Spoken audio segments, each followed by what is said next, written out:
Assalamualaikum warahmatullahi wabarakatuh. Perkenalkan, nama saya Raizal Maulana. Saya dari Pendidikan Bahasa dan Sastra Indonesia, angkatan tahun 2016. Eh, Judul skripsi saya adalah pembelajaran menulis teks biografi pada siswa kelas 10 menggunakan metode discovery learning. Eh, NIM saya 16210073. Mungkin itu. Terus selanjutnya, sebelum saya menjelaskan tentang skripsi saya akan mengucapkan terima kasih kepada Ibu Ika Mustika selaku pembimbing saya yang pertama. Terus yang kedua, Bapak Indra Permana selaku pembimbing kedua saya. Terima kasih Pak Bu telah memberikan arahan, bimbingan, dan motivasi kepada saya selama proses penyusunan skripsi di IKIP Siliwangi. Terus selanjutnya, saya akan mengucapkan terima kasih juga kepada Ibu Diana Fauzia. Terima kasih Bu selaku Ketua Program Studi Pendidikan Bahasa dan Sastra Indonesia. Ya, selanjutnya saya akan mengucapkan terima kasih kepada Bu Wikanengsi selaku Dekan Fakultas Pendidikan Bahasa Institut Keguruan dan Ilmu Pendidikan. Terima kasih kepada Ibu Eis Eti Rohaiti selaku Rektor Institut Keguruan dan Ilmu Pendidikan Siliwangi, dan para dosen di program studi Bahasa dan Sastra Indonesia yang tidak bisa saya sebutkan satu persatu. Itu mungkin. Selanjutnya saya akan menjelaskan bagaimana atau mengapa saya bisa mengambil judul skripsi ini, karena di SMK Wira Swasta Cimahi kebanyakan siswa tersebut ini menyukai hal praktik dibandingkan pembelajaran dengan teori. Hal tersebut menjadi pikiran saya untuk mengambil metode dan judul skripsi ini. Itu mungkin. Terus selanjutnya saya akan menjelaskan tentang bab 1 di skripsi saya mengenai pembelajaran menulis teks biografi dengan metode discovery learning pada siswa kelas 10 SMK Wira Swasta Kota Cimahi. Yang pertama di pendahuluan ini adalah latar belakang. Selanjutnya di bab 1 ini ada latar belakang, kemudian ada rumusan masalah, ada tujuan penelitian, ada anggapan dasar, kemudian ada definisi operasional. Yang pertama, indikator standar siswa menulis teks biografi. Yang kedua, menulis teks biografi. Yang ketiga, metode discovery learning berbantuan media worksheet. Selanjutnya di bab 2 ini ada pembelajaran menulis teks biografi dengan menggunakan metode discovery learning. Yang pertama ada pembelajaran menulis teks biografi, yaitu pengertian pembelajaran, kemudian jenis-jenis pembelajaran, kemudian tujuan pembelajaran, kemudian ciri-ciri teks biografi, kemudian struktur teks biografi, kemudian kaidah kebahasaan teks biografi. Yang selanjutnya langkah-langkah menulis teks biografi. Itu mungkin di bab 2 ini ada metode pembelajaran discovery learning. Jadi pembahasan mengenai metode. Yang pertama, penerapan metode discovery learning seperti apa. Yang kedua, langkah-langkah penerapan metode discovery learning. Yang Selanjutnya yaitu di bab 3. Di bab 3 ini ada metode dan prosedur penelitian. Metode yang pertama metode penelitian. Selanjutnya yang kedua ada prosedur penelitian. Selanjutnya ada subjek penelitian. Selanjutnya ada instrumen penelitian. Selanjutnya ada prosedur pengolahan data. Selanjutnya ada teknik analisis data. Selanjutnya ada sudah mungkin sampai teknik pengolahan data.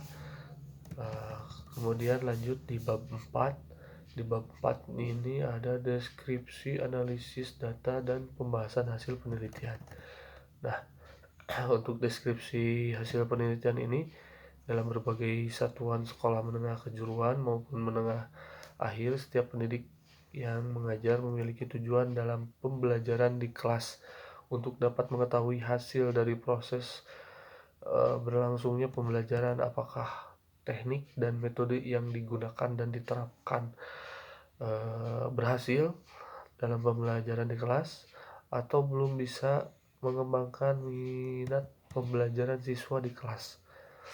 Maka dari itu, seorang pendidik harus mempunyai teknik atau metode yang matang dan baik untuk mengajarkan suatu kegiatan perencanaan pembelajaran yang telah disiapkan oleh seorang pendidik atau guru. Untuk di bab 4 ini yang pertama ada skenario pembelajaran menulis teks biografi dengan menggunakan metode discovery learning berbantuan worksheet, yaitu lembar kerja siswa pada siswa kelas 10 SMK Wira Swasta Cimahi. Jadi metode ini saya berikan juga untuk ada perbantuan media worksheet, yaitu lembar kerja siswa, agar memudahkan siswa untuk mengerjakan teks biografi. Di bagian ini penulis akan di bagian ini saya akan memaparkan hasil dari penelitian pembelajaran di kelas, yang dimana hasil dari pembelajaran ini bertujuan untuk melengkapi dari skripsi bab 4. Yang pertama, pertemuan pertama saya mengambil di kelas 10 teknik audio video. Jadi Bapak Ibu, ini teknik audio video ini lebih ke visualisasi atau ke audio visualisasi. Jadi yang pertama ini anak-anak SMK Wira Swasta lebih menyukai keragaman atau praktik dibandingkan teori. Jadi mudah-mudahan dengan adanya metode discovery learning ini dan sudah ada hasilnya selama saya penelitian, itu rata-rata berhasil. Kegiatan selanjutnya yaitu pendidik melakukan pengecekan di kelas. Ini prosedur atau kompetensi inti dan kompetensi dasar sesuai RPP yang saya terapkan di kelas. Ada kegiatan inti. Pada kegiatan inti sebelum pembelajaran dimulai, guru berniat menjadikan pembelajaran lebih menyenangkan sehingga siswa lebih fokus. Jadi teknik-teknik tersebut ada teknik-teknik seperti harus ada feedback balik. Jadi untuk pengajaran di kelas ini tidak hanya seperti berpidato, jadi ada dua komunikasi kooperatif kepada siswa. Jadi siswa pun ikut bertanya atau mengobrol dalam seputar hal pembelajaran. Itu seperti ada teknik-teknik mengamati, teknik-teknik melihat, membaca, terus mendengar. Ini yang harus dikuasai. Menyimak pun harus dikuasai oleh siswa di kelas, dan mendiskusikan yang terpenting. Jadi siswa di pertemuan pertama itu harus bisa menyimak, mendengar, mengetahui, terus berdiskusi, mengumpulkan informasi apa saja yang bisa didapat oleh mereka, terus mempresentasikan ulang hasil dari diskusi tersebut. Terus yang terakhir adalah kegiatan menutup kegiatan. Yang kedua adalah implementasi pembelajaran menulis teks biografi dengan menggunakan metode discovery learning. Itu mungkin untuk implementasi, peserta didik dan guru secara bersama-sama membahas contoh dalam buku paket mengenai materi, pola, penyajian, entah itu di buku paket, entah itu di sumber-sumber yang lainnya. Karena untuk discovery learning ini siswa harus bisa berpikir kritis atau mencari tahu sendiri. Itu mungkin lebih ke mencari tahu informasi dengan sendiri atau kelompok. Pertemuan kedua, guru memasuki ruangan kelas atau peneliti memasuki ruangan kelas,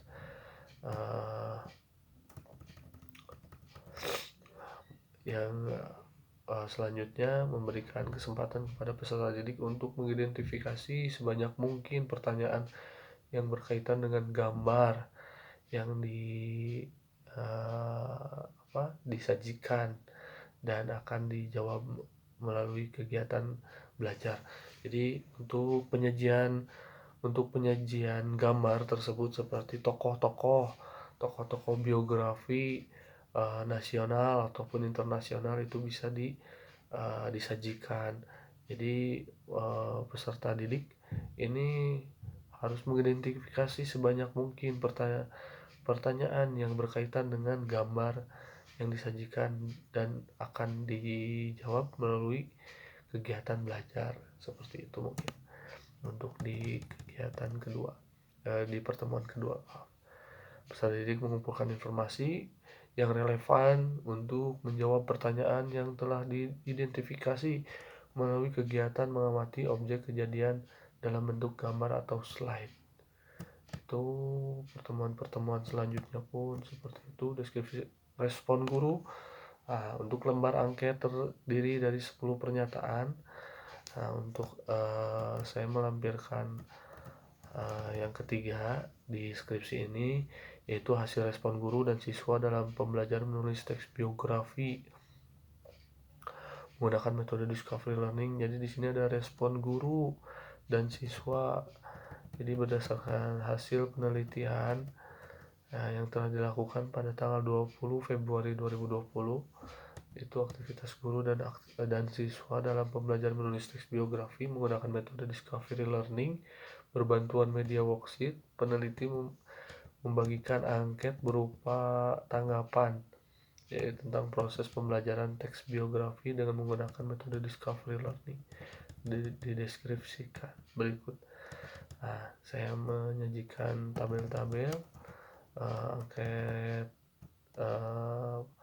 dan lembar observasi berdasarkan tabel di atas. Jadi ada tabel di skripsi saya, tabel di atas dari respon siswa dengan lembar observasi. Untuk lembar observasi terdiri dari 10 pertanyaan. Terdapat 2 alternatif jawaban atau opsi, ya dan tidak.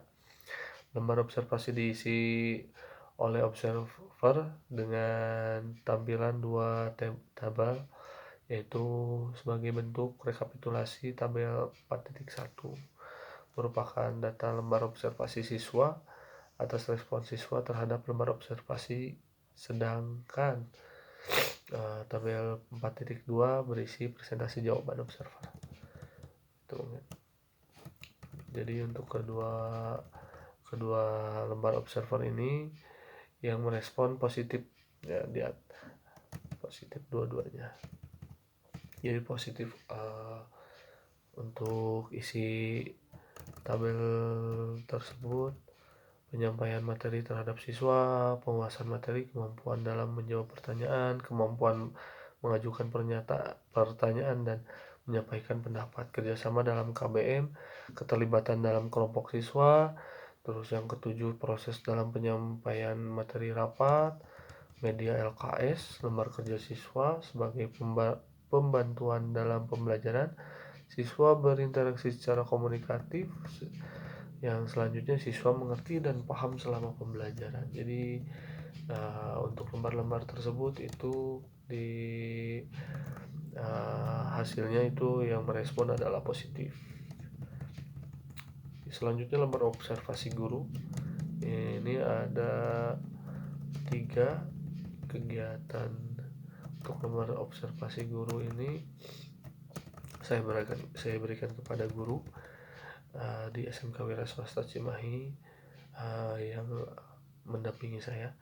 Jadi yang pertama itu di pendahuluan, membuka pembelajaran, menggali pengetahuan awal terhadap siswa, memberi motivasi yang dapat membangkitkan minat, dan seterusnya kegiatan inti dan kegiatan penutup. Nah, ini ada 2 angket untuk guru, lembar presentasi observer guru dan lembar observasi ya, untuk lembar observasi guru saja. Dan hasilnya itu adalah 88% menjawab positif atau ya. Selanjutnya deskripsi respon siswa. Respon siswa kita lihat di tabel 4.5 data angket respon guru. Data angket respon guru dan siswa.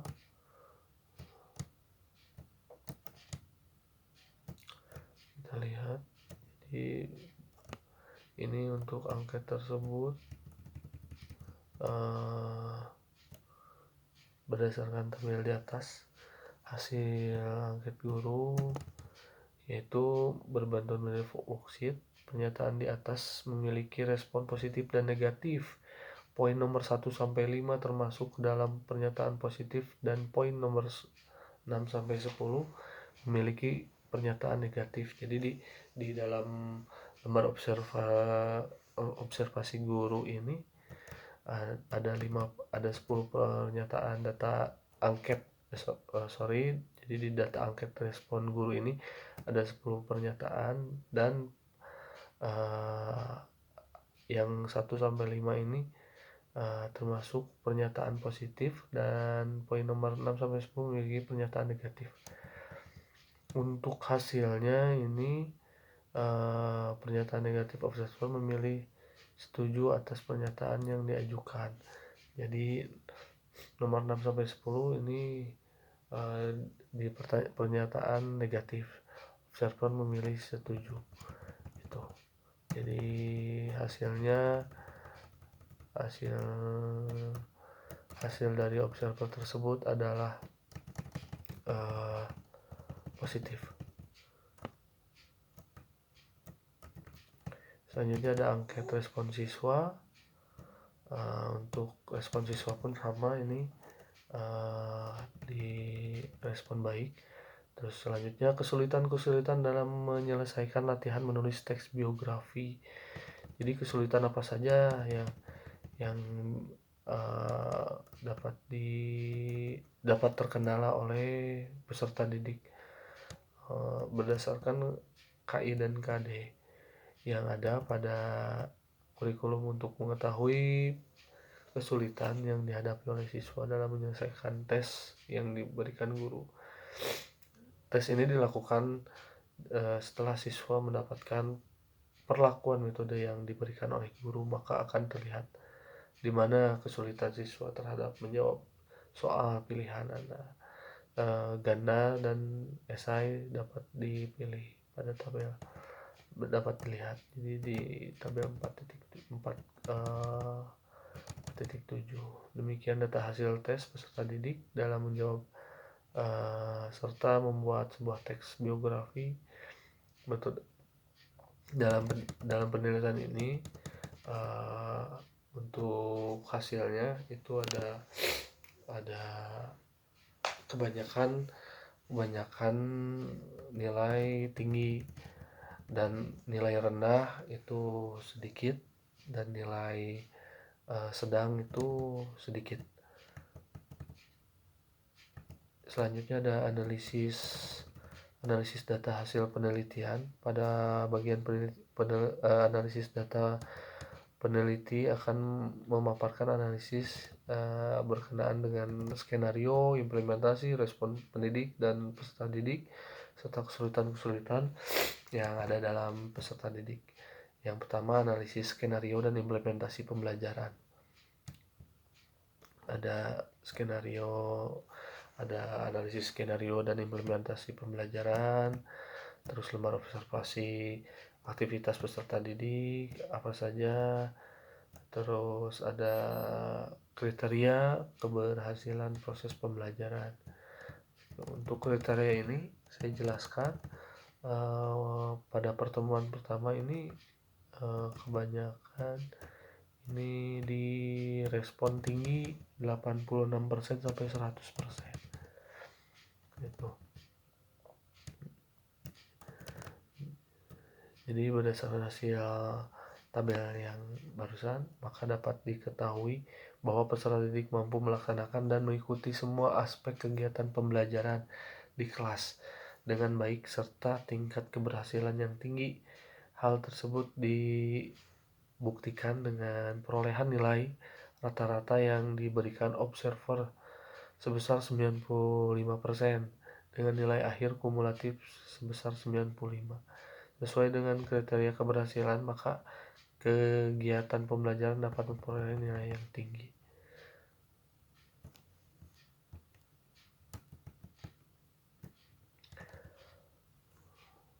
Deskripsi analisis hasil observasi aktivitas peserta didik selama proses pembelajaran. Hasil lembar observasi aktivitas peserta didik menemukan nilai akhir kumulatif sebesar 95 dengan kriteria penilaian yang mencapai kategori sangat tinggi. Mungkin terus aspek-aspek yang lain, kriteria keberhasilan sudah saya jelaskan. Terus angket respon guru ini jadi untuk nilai-nilai dari seluruh jumlah siswa, peneliti mengambil beberapa sampel untuk dianalisis sesuai dengan kriteria nilai tinggi, sedang, dan rendah. Setelah dianalisis, pembahasan hasil penelitian berdasarkan hasil penelitian yang telah dilaksanakan di SMK dengan judul tersebut ini dikatakan berhasil dengan hasil siswa yang memuaskan dengan memperoleh 90%, siswa yang mencapai tuntas di atas KKM, kriteria ketuntasan minimal. Hal ini tentu hasil dari kerja keras selama proses kegiatan pembelajaran. Itu mungkin untuk di bab 4 hasil penelitian saya. Terus di bab 5 ini ada simpulannya ada tiga pembahasan: skenario, respon guru, dan yang terakhir kesulitan sulit untuk memulai. Yang pertama, kesulitan ini sulit untuk memulai tulisan, kesulitan dalam menentukan struktur, bagian orientasinya yang mana, kesulitan dalam menentukan kaidah kebahasaan, bagian kata istilah teknis dan sebagainya. Terus untuk kesulitan selanjutnya adalah kesulitan dalam menggunakan ejaan dengan baik. Kebanyakan ejaan ini masih tidak sesuai penempatan. Untuk saran, berdasarkan hasil penelitian pada kegiatan pembelajaran dengan menerapkan metode pembelajaran discovery learning, sebaiknya semua siswa dalam satu kelompok harus memiliki sumber materi lebih banyak. Nah, ini menjadi PR untuk semua, untuk informasi mengenai informasi yang akan digali oleh siswa seperti di buku, di LKS dan sebagainya. Pada kegiatan metode pembelajaran discovery learning, ketika menyelesaikan tugas, sebaiknya siswa dipasangkan dengan teman. Jadi jangan sendiri yang tingkat kemampuan berbeda, supaya siswa tersebut bisa mencari informasi. Nah, tingkat-tingkat kemampuannya berbeda supaya proses pembelajaran dapat berlangsung dengan lancar. Jadi apabila kita memasangkan siswa yang nakal dengan yang nakal, ini eh, akan mungkin ada sedikit tidak akan fokus terhadap peserta didik. Selanjutnya, guru eh, diharapkan lebih kreatif dalam memancing siswa untuk berpikir kritis. Itu saja mungkin yang bisa dapat saya sampaikan. Terima kasih atas perhatiannya, dan mudah-mudahan saya di sidang ini dapat lulus dan memuaskan. Terima kasih Bapak dan Ibu guru, Bapak dan Ibu pembimbing. Terima kasih pembimbing satu saya, Bu Ika. Terima kasih pembimbing dua saya, Pak Indra, atas kerjasamanya, atas bimbingannya. Terima kasih atas ilmunya. Wabillahi taufiq wal hidayah. Wassalamualaikum warahmatullahi wabarakatuh.